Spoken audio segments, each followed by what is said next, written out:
10-15টা ল'ৰা ছোৱালী আল্লাই দিছে আৰু ঘৰ বনাবলৈ মাটি চৰকাৰে দিব লাগে লাগিলে আদানী আম্বানীকে দিয়ক তথাপি মিয়াসকলক দিব নালাগে নমস্কাৰ বন্ধুসকল ৰঞ্জিত কুমাৰ দাসৰ এটা ফেসবুক পোস্ট মই দেখিলো বৰ্তমান সময়ত যি উচ্ছেদ হৈ আছে অসমত যি উচ্ছেদ চলি আছে এই সম্পৰ্কে ৰঞ্জিত কুমাৰ দাসে এটা মন্তব্য আগবঢ়াইছে আৰু সেই পোস্টটো আছিল এনেকুৱা তেওঁলোকে ভাবে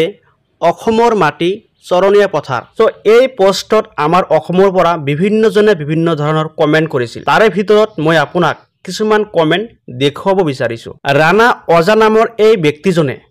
এটা কমেন্ট কৰিছে তেওঁ কৈছে কোন তেওঁলোক কেন্দ্ৰ আৰু অসমত আপোনালোকৰ সৰকাৰ অসমৰ পৰা খেদি পঠিয়াই দিয়ক আপোনালোকক আমি সহযোগ কৰিম মহাশয় নাগালেণ্ডে আমাৰ পৰা 4,44,684 বিঘা মাটি বেদখল কৰিলে মেঘালয়ে আমাৰ পৰা 11,392 বিঘা মাটি বেদখল কৰিলে অৰুণাচলে আমাৰ পৰা 1,79,583 বিঘা মাটি বেদখল কৰিলে মিজোৰামে আমাৰ পৰা 11,481 বিঘা মাটি বেদখল কৰিলে আৰু ত্ৰিপুৰাই 1,87 বিঘা মাটি বেদখল কৰিলে আপুনি এই মাটিবোৰ কেতিয়া বেদখল মুক্ত কৰিব তাৰ পিছত ৰাণাদীপ দুবাৰা নামৰ এজন ব্যক্তিয়ে কমেন্ট কৰিছে ইয়াত তেওঁ লিখিছে আপোনালোকে ভাবে অসমৰ মাটি আদানী আৰু আম্বানীৰ তাৰ পিছত হিতেশ দাস নামৰ এজন ব্যক্তিয়ে ইয়াত কমেন্ট কৰিছে লাগিলে আদানী আম্বানীকে দিয়ক তথাপি মিয়াসকলক দিব নালাগে চাব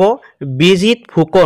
ফুকন নামৰ ব্যক্তিজনে কমেন্ট কৰিছে 10-15টা ল'ৰা ছোৱালী আল্লাই দিছে আৰু ঘৰ বনাবলৈ মাটি চৰকাৰে দিব লাগে এই বিজিত ফুকন নামৰ ব্যক্তিজনে এই কমেন্ট কৰিছে সো বন্ধুসকল আপোনালোকে এই পোষ্টৰ বিষয়ে কি কমেন্ট কৰিব তেওঁ লিখিছে তেওঁলোকে ভাবে অসমৰ মাটি চৰণীয়া পথাৰ সো এই পোষ্টৰ বিষয়ে আপুনি কি কমেন্ট ক'ব বিচাৰিছে সো আপোনালোকৰ নিজৰ মন্তব্য ইয়াত আগবঢ়াব